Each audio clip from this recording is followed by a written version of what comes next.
po, good morning ka-farmers. Nandito po tayo sa Asenso Bali Irrigators Association dito po sa Limaan, Manawag, Pangasinan. Nandito po tayo upang paliwanag sa kanila yung ating foliar fertilizer.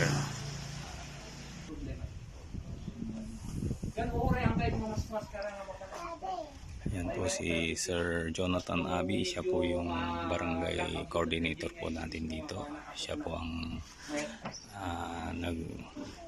nagtawag ng ating mga ka-farmers. Gan kompleto tayo na po ti business permit.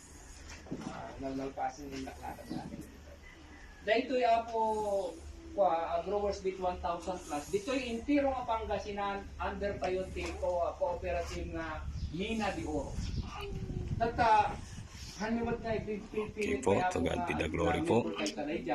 Yes, good morning mga Kamina de Oro. Nandito po kami sa Barangay Lilimaan, Manawag. Ito po yung organisasyon na Baile Organization, Irrigators Association. So ito po yung mga member na umatin po. Salamat po. To God be the glory. Please follow our FB page and subscribe our YouTube channel. Thank you.